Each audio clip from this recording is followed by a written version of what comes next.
તમામ આમ આદમી પાર્ટીના મહિલા સાથીઓ, વિશેષ ઉપસ્થિત આપણા રાષ્ટ્રીય આદર્શ અને દિલ્હી સરકારના મુખ્યમંત્રી માનનીય અરવિંદ કેજરીવાલજી, એવા જ આપણા શ્રી મહિલા પ્રમુખ ગૌરીબેન દેસાઈ, મહિલા ઉપપ્રમુખ શ્રી રીનાબેન રાવલ, શ્રી જવેલબેન વસરા, શ્રી ઈશુદાનભાઈ ગઢવી, શ્री इंद्रनीलभाई राजगुरु, श्री गुलाबसिंहजी यादव, उपस्थित आप તમામનું આ ઐતિહાસિક કાર્યક્રમમાં હું સ્વાગત કરું છું।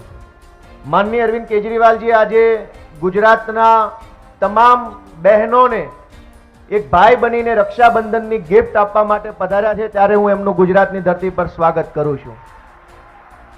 આપણે ત્યાં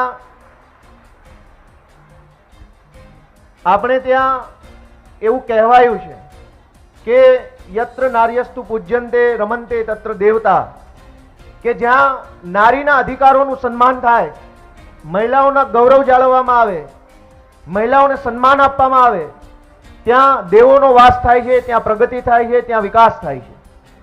અને આખા દેશમાં જો મહિલાઓના વિકાસ માટે, મહિલાઓને આગળ લાવવા માટે અને મહિલાઓના અધિકારોનું રક્ષણ કરવા માટે, મહિલાઓને સશક્ત બનાવવા માટે દેશની અંદર સૌથી પહેલા જો કોઈએ સારો વિચાર આપ્યો હોય તો માનનીય અરવિંદ કેજરીવાલજી છે। ત્યારે હું માનનીય કેજરીવાલજીને આ પ્રેસ કોન્ફરન્સનું માઇક સોંપતા પહેલા બધા જ બહેનોને, બધા જ ઉપસ્થિત તમામ સાથીઓને વિનંતી કરીશ કે અરવિંદજી બોલતા હોય ત્યારે આપણે બિલકુલ શાંતિ જાળવી રાખીશું, વચ્ચે કોઈ અવાજ થાય એવું નહીં કરીએ। વિશેષ વિનંતી છે બધાને। શ્રી અરવિંદ કેજરીવાલજી।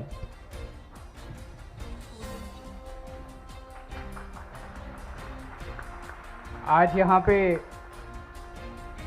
हॉल में बहुत सारी बहनें, माताएं, बेटियां, बहुत सारी महिलाएं आई हुई हैं।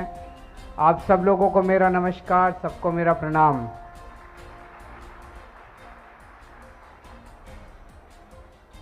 पिछले कुछ महीनों से मैं कई बार गुजरात आया और गुजरात के लोगों का खूब प्यार मिल रहा है, हम लोगों को खूब सम्मान, खूब विश्वास मिल रहा है। पहले लोग कहते थे कि बीजेपी का गढ़ है, यहां कुछ नहीं हो सकता, लेकिन जैसे जैसे हम धीरे धीरे लोगों से बात कर रहे हैं, पता चल रहा है कि अंदर लोग कितने दुखी हैं, अंदर लोग कितने डरे हुए थे। अब धीरे धीरे लोगों ने बोलना चालू किया और लोग सामने आना चालू किया है, और लग रहा है कि 27 साल के बीजेपी के गंदे शासन के बाद लोग अब बदलाव चाहते हैं, लोग उनको उखाड़ के एक नई किस्म की राजनीति करना चाहते हैं गुजरात के अंदर। आम आदमी पार्टी पिछले कुछ महीनों से एक पॉजिटिव कैंपेन चला रही है। हम कह रहे हैं कि अगर हम सत्ता में आए तो हम क्या करेंगे। हम कह रहे हैं कि हम सत्ता में आए तो हम वही अच्छी अच्छी चीजें करेंगे जो हमने दिल्ली में करके दिखाई हैं। हम झूठे वादे नहीं करते। हम कह रहे हैं कि हम वही चीजें करेंगे जो पंजाब में कर रहे हैं हम लोग। हम झूठे वादे नहीं करते। हम स्कूल बनाएंगे, हम अस्पताल बनाएंगे, हम रोजगार देंगे, हम बिजली देंगे, जनता के मुद्दों की बात कर रहे हैं। बीजेपी कांग्रेस वाले वो बात नहीं करते। बीजेपी कांग्रेस वाले आते हैं, एक दूसरे को गालियां देते हैं, चले जाते हैं, जनता को तो कुछ मिलता नहीं है। और दोनों की सेटिंग है बीजेपी और कांग्रेस की। पहली बार लोगों को एक अच्छा विकल्प मिल रहा है, पहली बार लोगों को लगने लगा है कि हमारी समस्याओं का समाधान होगा। हम जनता के बीच में गए, जनता ने कहा कि बिजली बहुत महंगी है और इतनी महंगाई में हमसे अपने बिजली के बिल नहीं दिए जाते। किसी के घर में एक छोटा सा घर है, एक कमरे का घर है, उसमें एक पंखा, एक टीवी, एक फ्रिज, एक ट्यूबलाइट, और उसका 5,000 का 10,000 का बिल आ रहा है। वो अपना बच्चे पालेगा कि अपने बिजली के बिल भरेगा। तो हमने गारंटी दी, पहली गारंटी हमने दी कि जैसे दिल्ली में हमने सबकी बिजली मुफ्त कर दी, पंजाब में हमने सबकी बिजली मुफ्त कर दी, ऐसे गुजरात में हमारी सरकार बनेगी तो 3 महीने के अंदर गुजरात के लोगों की बिजली मुफ्त करेंगे।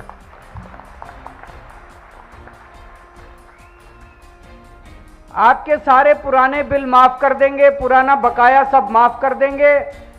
24 घंटे बिजली देंगे और बिजली के बिल 0 आया करेंगे, 0। मैजिक। फिर हमने दूसरी गारंटी दी। हमें पता चला कि बहुत बच्चे बेरोजगार हैं, बहुत दुखी हैं बच्चे। हमने दूसरी गारंटी दी कि हमारी सरकार बनेगी, हम हर बच्चे के लिए 5 साल में रोजगार का इंतजाम करेंगे और जब तक रोजगार नहीं मिलता तब तक उनको 3,000 रुपए महीने के हिसाब से बेरोजगारी भत्ता देंगे।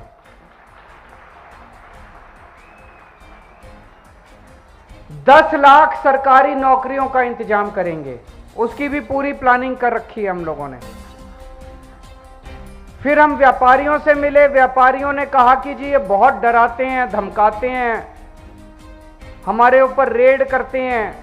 ये सब बंद करेंगे, रेड राज बंद करेंगे, व्यापारियों को धमकाना डराना बंद करेंगे, व्यापारियों को खुलेआम इज्जत से व्यापार करने की छूट देंगे। उनके व्यापारियों के जितने मुद्दे थे उनके ऊपर हमने बात की। फिर हम आदिवासी समाज में गए, आदिवासी समाज के मुद्दों की बात की। तो 4 गारंटी दे चुके हैं। आज 5वीं गारंटी है, महिलाओं के लिए गारंटी है। और महिलाओं के लिए हमारी गारंटी है कि आम आदमी पार्टी की सरकार बनने के बाद 18 साल से ऊपर की हर महिला को, जो महिला चाहेगी, उसे 1,000 रुपए हर महीने के हिसाब से उसके बैंक अकाउंट में दिया जाए। होना चाहिए कि नहीं होना चाहिए? ये बोलते हैं फ्री की रेवड़ी है। फ्री की रेवड़ी है कि अधिकार है, हक है? फ्री की रेवड़ी नहीं है, अधिकार है। आपका पैसा है, आपको वापस मिलना चाहिए। स्विस बैंकों में नहीं जाना चाहिए, जनता को मिलना चाहिए। कुछ लोग कहते हैं कि 1,000 रुपए क्यों दोगे? मैं ऐसी बहुत सारे बेटियों को जानता हूं, 18 साल की, 19 साल की, 20 साल की, जिसका कॉलेज में एडमिशन तो हो जाता है, पढ़ने में तेज है, लेकिन पिताजी के पास आने जाने का, बस का किराया देने का खर्चा नहीं है, उसकी पढ़ाई छूट जाती है। ऐसी कई बेटियां हैं जिसका कॉलेज में एडमिशन हो जाता है लेकिन कॉलेज की फीस देने के पैसे नहीं है पिताजी के पास, उसकी पढ़ाई छूट जाती है। उनको 1,000 रुपए देंगे। ऐसी बहुत सारी बेटियां हैं जो अपनी पढ़ाई पूरी कर पाएंगी जब उनको 1,000 रुपए मिलेंगे। ऐसी बहुत सारी बहनें हैं, शादीशुदा बहनें हैं, घर चला रही हैं। इतना महंगाई का जमाना है, घर का खर्चा नहीं चलता। पति की तनख्वाह उतनी है, तनख्वाह बढ़ती नहीं है, लेकिन खर्चे बढ़ते जा रहे हैं। उनके हाथ में 1,000 रुपए जाएगा तो वह हो सकता है अपने बच्चे को थोड़ा सा और फ्रूट्स खिला देगी, थोड़ा दूध पिला देगी, थोड़ा सा अपने बच्चों के लिए कुछ और खर्चा कर देगी। हमारी जितनी माएँ हैं, बुजुर्ग महिलाएं हैं, बेटी घर में आती है, माँ का मन करता है कि उसके हाथ में कुछ रख दूं। करता है कि नहीं करता है?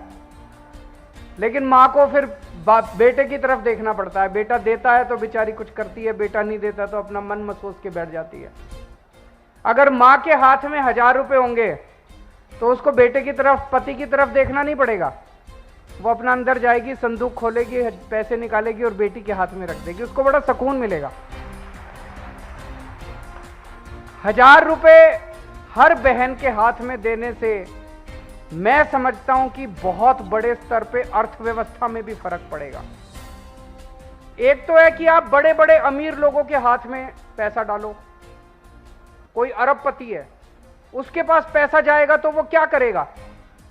अभी उसके पास 2 जहाज या 4 जहाज खरीद लेगा, 5 जहाज खरीद लेगा, 2 बड़े बड़े बंगले। उससे अर्थव्यवस्था नहीं अच्छी होती। जब एक आम आदमी के हाथ में, आम बहन के हाथ में पैसा जाएगा, वो बाजार जाएगी, सब्जी खरीदेगी, आटा खरीदेगी, रोजमर्रा की चीजें खरीदेगी। इससे अर्थव्यवस्था बढ़ती है, इकोनॉमी की प्रोडक्शन बढ़ती है, डिमांड बढ़ती है, फिर नई नई फैक्ट्रियां लगेंगी वो सामान बनाने के लिए। आम आदमी की जेब में जितना पैसा जाएगा उतनी अर्थव्यवस्था बढ़ेगी, अमीरों के हाथ में जितना पैसा जाएगा उतनी अर्थव्यवस्था कमजोर होगी। तो ये बहुत सोच समझ के हम लोगों ने, जो हमारा विरोध करते हैं, उनको मैं कहना चाहता हूं कि बहुत सोच समझ के हमने किया है कि करोड़ों महिलाओं को इसका फायदा होगा, करोड़ों घरों को इसका फायदा होगा। और जो लोग कहते हैं पैसा कहां से आएगा, मैं आपको एक छोटा सा उदाहरण देता हूं, पैसा कहां से आएगा। हमने पंजाब में कहा कि हम बिजली फ्री करेंगे, लोगों ने पूछा पैसा कहां से आएगा। मार्च में हमारी सरकार बनी पंजाब में। सरकार बनने के बाद अगले 3 महीने में अप्रैल, मई और जून, पिछली साल अप्रैल, मई और जून में 15,000 करोड़ का टैक्स आया था। इस साल हमारी सरकार बनने के बाद, ईमानदार सरकार बनने के बाद 15,000 के मुकाबले 21,000 करोड़ का टैक्स आ गया, 6,000 करोड़ एक्स्ट्रा आ गया। हमें पूरा साल बिजली मुफ्त करने के लिए बस 3,000 करोड़ चाहिए थे और 6,000 करोड़ आ गया 3 महीने में। पैसे की कमी नहीं है, पैसा बहुत है। ये लोग सारा पैसा अपने अमीर दोस्तों पे उड़ा देते हैं, उनके कर्जे माफ कर देते हैं, उनके टैक्स माफ कर देते हैं, जनता से जीएसटी लेते हैं और सारे पैसे अपने दोस्तों पे उड़ा देते हैं। ये बंद करेंगे, भ्रष्टाचार बंद करेंगे, ईमानदारी से सरकार चलाएंगे, जनता की सरकार चलाएंगे। मेरे को अब 7 साल हो गए दिल्ली सरकार चलाते हुए, एक ही चीज सीखा हूं, सरकार में पैसे की कमी नहीं है, नीयत की कमी है। अच्छी नीयत वाली सरकार आएगी, सब कुछ होगा। अब मैं एक और मुद्दा उठाना चाहता हूं। एक पुलिसकर्मी की बेटी ने मुझे एक खत लिखा है, उसने अपने पापा का दर्द लिखा है उस खत के अंदर, गुजराती में यह खत। मैं गोपाल भाई से कहूंगा कि उस खत को पढ़ के सुनाएं। ગુજરાતમાં છેલ્લા ઘણા સમયથી પોલીસ ગ્રેડ પે બાબતે પોલીસ જવાનોમાં અને એમના પરિવારની અંદર એક પીડા છે અને વારંવાર તેઓ પોતાની પીડા વ્યક્ત કરે છે, પરંતુ સરકારમાં બેઠેલા ભાજપના માણસો દ્વારા વારંવાર પોલીસને દબાવી દેવામાં આવે છે, બદલીઓ, સસ્પેન્શન, ખોટી એફઆઈઆરો। પરંતુ આજે પોલીસ પરિવારમાંથી કોઈ એક દીકરીએ અરવિંદજીને એક પત્ર લખ્યો અને એ સોશિયલ મીડિયામાં પણ મૂક્યો, મને પર્સનલી મોકલ્યો। મેં અરવિંદજીને વાત કરી કે ગુજરાતમાં પોલીસ પણ ખૂબ પીડાય છે અને હું પોતે પણ પોલીસ તરીકે અગાઉ નોકરી કરી ચૂક્યો છું, એટલે વિશેષ લાગણીથી મેં અરવિંદજીને વિનંતી કરી અને આજે એ પત્રમાં લખ્યું છે, આદરણીય કેજરીવાલજી, દિલ્હી મુખ્યમંત્રી, જય હિન્દ સાહેબ। સાહેબ, આપ પર અમને સમગ્ર ભારત ગૌરવ લઈ રહ્યું છે, ત્યારે ટૂંકમાં એટલું જ કહેવાનું કે આપ ગુજરાતની પોલીસની સ્થિતિ, નોકરીના કલાકો, પોલીસનો પગાર, તેમના ભથ્થા અને પોલીસ ફોર્સનો દુરુપયોગ આ વિશે માહિતી પ્રાપ્ત કરશો જી। આપ પણ ચોંકી ઉઠશો કે સમગ્ર ભારતમાં ગુજરાત પોલીસની સ્થિતિ શું છે। હવે 2023માં ગુજરાતમાં આમ આદમી પાર્ટીની સરકાર બનવાની છે, તે નિશ્ચિત છે, ત્યારે આપ ગુજરાત પોલીસની વેદનાને સમજીને એમને ન્યાય અપાવશો જી। અમને હવે માત્ર આપ પર ભરોસો અને છેલ્લો વિશ્વાસ રહ્યો છે, કેમ કે આપ સત્યના ભેખધારી છો, કેમ કે ત્યારે અમે આપશ્રીના મુખ દ્વારા આ વાત સાંભળવા માંગીએ છીએ, પોલીસની નાનકડી દીકરીના વંદન। તો પોલીસ પરિવારની એક દીકરીએ પોતાના પિતા વતી વેદના માનનીય અરવિંદ કેજરીવાલજીને રજૂ કરી છે। આ બાબત દર્શાવે છે કે ગુજરાતમાં સરકારમાં બેઠેલા જે કોઈ પણ લોકો છે એમના ઉપર કોઈને ભરોસો નથી। હવે આખા દેશને અને ગુજરાતના તમામ લોકોને ભરોસો માનનીય અરવિંદ કેજરીવાલજી ઉપર છે, એટલે એમણે અરવિંદજીને વિનંતી કરી છે। અને વાત સાચી છે કે 12-12, 15-15, 20-20 કલાક સુધી પોલીસ જવાનો પાસે નોકરી લેવામાં આવે છે, બદલામાં મામૂલી પગાર 20,000 ફિક્સેશન, 5 વર્ષ સુધી, 5 વર્ષ પૂરા થાય તો 21,000 રૂપિયા, કંઈક બોલીએ તો સસ્પેન્ડ થઈ જાય, બદલી થઈ જાય, ઠપકો આપવામાં આવે, પીજાફો અટકાવી દેવામાં આવે। આવી રીતે ગુજરાતની પોલીસને ખૂબ હેરાન કરવામાં આવે છે। એક તરફ પોલીસ ઈમાનદારીથી પોતાનું કામ કરે છે, ગુજરાતને સુરક્ષિત રાખે છે, ગુજરાતની બહેનો, ગુજરાતના સામાન્ય માણસોના જીવનને સુરક્ષિત રાખવાનું કામ કરે છે, જીવના જોખમે ગુજરાતની પોલીસ સારું કામ કરે છે, ડ્રગ્સ માફિયાઓને પકડે છે, બુટલેગરોને પકડે છે, તમામ પ્રકારે ગુજરાત પોલીસ પોતાનું યોગદાન આપે છે। બદલામાં માગે છે શું? એક નાનકડો એવો ગ્રેડ પગાર કે ગ્રેડ પે વધી જાય, 5 પૈસા ઘરમાં વધારે આવે તો બાળકોને ભણાવી શકાય। આજે માનનીય અરવિંદ કેજરીવાલજીએ ગુજરાત પોલીસની વેદનાને સાંભળી છે। હું માનનીય અરવિંદજીને વિનંતી કરું આગળની વાત કરે। आपने इस बेटी के खत को सुना। सबसे पहले तो मैं उसे कहना चाहता हूं कि आपने हिम्मत करके मुझे चिट्ठी लिखी और आपने हमारे ऊपर इतना विश्वास जताया कि आपने अपने गुजरात के मुख्यमंत्री को नहीं लिखा, आपने दूसरी पार्टी वालों को नहीं लिखा, आपने हमें लिखा और कहा कि हमें आपसे उम्मीद है। मैं आपका तहे दिल से बच्चे शुक्रिया अदा करता हूं और मैं ये कहना चाहता हूं कि आपके इस विश्वास को हम टूटने नहीं देंगे, आपके विश्वास को हम पूरा बढ़ाएंगे। मैं गुजरात के सभी पुलिसकर्मियों को भी कहना चाहता हूं, मेरे को कई सारे पुलिसकर्मी मिलते हैं, अकेले में मिलते हैं, सब लोग कहते हैं कि अब आम आदमी पार्टी से ही उम्मीद है। वो लोग सामने नहीं आ सकते, उनकी मजबूरी है।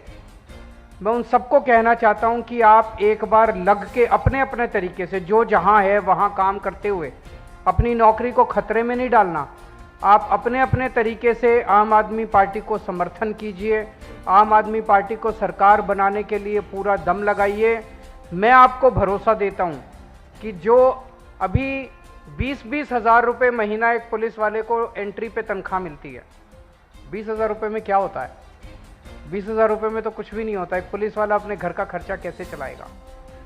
पूरे देश में सबसे कम तनख्वाह, पुलिस में सबसे कम तनख्वाह गुजरात में मिलती है और सबसे कठिन परिस्थितियों के अंदर गुजरात पुलिस काम कर रही है।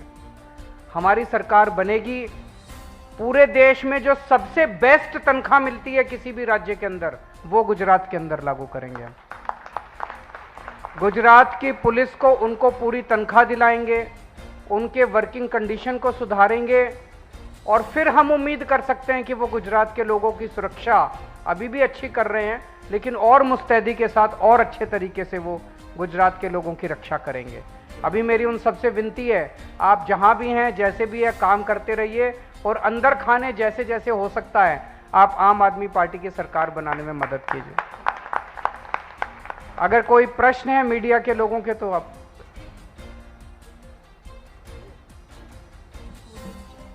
मेरा नाम सौरभ बख्तानिया, मैं इंडिया टुडे ग्रुप से हूँ।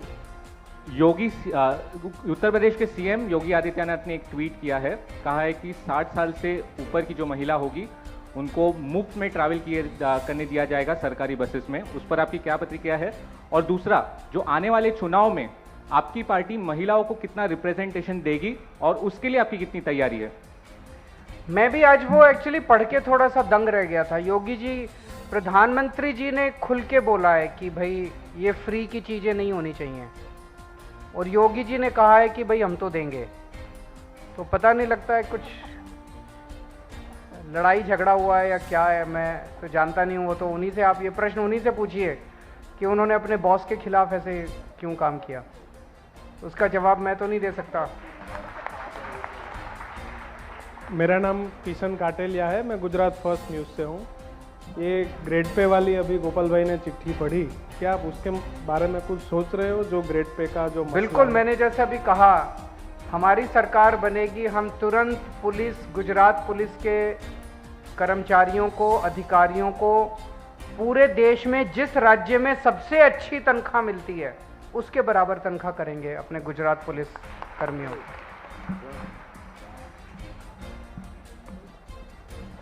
केजरीवाल जी, मैं भूपेंद्र सिंह, न्यूज़ 24 से। गुजरात में करीबन 3 करोड़ के आसपास महिलाओं की संख्या है, उसमें 18 से कम वाली भी हैं, लगभग 1-1.25 करोड़ के करीब जी। और इन सबको आपने जैसे घोषणा की है, अगर वो चाहेंगी तो 1000 रुपये देने आप देंगे। कुपोषित महिलाओं की भी यहाँ पर बहुत एक बड़ी समस्या है, क्या उसके बारे में आपने कुछ विचार किया है? बहुत अच्छा आपने, हाँ। और जो माल न्यूट्रिशन के बच्चे जो कुपोषित पैदा होते हैं, उसकी भी एक बहुत गंभीर समस्या है, जिसको लेकर गुजरात हमेशा से ही इस समस्या से जूझ रहा है। सरकार की तरफ से उपाय भी किए जा रहे हैं, लेकिन आप पार्टी उसको लेकर क्या सोचती है? देखिए, आपने बहुत अच्छा प्रश्न किया कि एक तो महिलाओं का कुपोषण है, एक बच्चों का कुपोषण है। आज एक महिला के हाथ में पैसे नहीं है, एक महिला सबसे ज्यादा प्यार अपने बच्चे से करती है। माँ सबसे ज्यादा प्यार अपने बच्चे से करती है और अपने बच्चे के लिए वो कुछ भी कर सकती है। आप सोच के देखो, कल्पना करके देखो, अगर एक माँ के हाथ में 1000 रुपये आ गए, वो अपने बच्चे को, सबसे पहले अपने बच्चे को अच्छा खाना खिलाएगी, कहीं से भी लाके खिलाएगी कि मुझे लगता है कुपोषण की बीमारी को दूर करने का सबसे अच्छा तरीका यही है, उसके हाथ में पैसे रख दो थोड़े बहुत। आप उसको कुछ हम तरह तरह की स्कीमें बनाते हैं, सरकारी योजनाएं बनाते हैं। सबसे अच्छी योजना कुपोषण को दूर करने की, मैं आपको बता रहा हूं यही साबित होगी। और कोई प्रश्न? मेरा नाम मेहुल झाला है, मैं न्यूज़ इंडिया से हूँ। केजरीवाल साहब, कांग्रेस कह रही है कि आम आदमी पार्टी बी टीम है, आप कह रहे हैं कि कोई और बी टीम है, तो दरअसल आप वहाँ से तय नहीं कर लेते कि कौन किसके लिए बी टीम के तौर पर काम कर रहा है? आप उन्हीं से पूछ लीजिए। ये नहीं, टी.एस. सिंहदेव आए थे, राजस्थान के हेल्थ मिनिस्टर, उनसे हमने पूछा था कि आप एक दूसरे पर क्यों बी टीम का आरोप लगा रहे हैं। दूसरा सवाल ये है कि आज के दौर में जो बिहार है उससे लगता है कि नीतीश अगले मुख्य प्रधानमंत्री होंगे और केजरीवाल उनका समर्थन करेंगे 2024 के लिए। बिहार में जो घटनाएं घट रही हैं वो ये दिखाता है कि भारतीय जनता पार्टी बहुत अहंकारी होती जा रही है और उसके अहंकार की वजह से जनता भी उससे दुखी होती जा रही है देश भर में, और दूसरी उसकी सहयोगी पार्टियां वो भी उनका साथ छोड़ती जा रही हैं। शिवसेना ने उनका साथ छोड़ दिया, अकाली दल ने उनका साथ छोड़ दिया, जेडीयू ने उनका साथ छोड़ दिया। अहंकार तो रावण का भी नहीं चला था। अगर आप सत्ता में आते हो तो एक चीज सबसे जरूरी होती है, आपको अपनी ह्यूमिलिटी हिंदी में क्या बोलेंगे, ह्यूमिलिटी बना के रखनी पड़ती है। आपको विनम्रता, आपको विनम्र रहना पड़ता है। आपको जनता के आगे हाथ जोड़ के लोगों के सामने पूरी विनम्रता के साथ काम करना पड़ता है। अहंकार आ जाता है तो फिर आपका पतन शुरू हो जाता है। बिहार यही दिखा रहा है कि ये सही नहीं है उनका। सर, 24 में नीतीश कुमार को केजरीवाल सपोर्ट करेंगे, ममता को सपोर्ट करेंगे, या खुद केजरीवाल चाहेंगे कि वो प्रधानमंत्री बने? अभी तो ऐसा कुछ है नहीं, ना तो वो प्रधानमंत्री के उम्मीदवार हैं, ना कोई ममता जी हैं, ना मैं हूँ। जब 24 आएगा तो 24 का देखेंगे, अभी तो 1.5-2 साल है।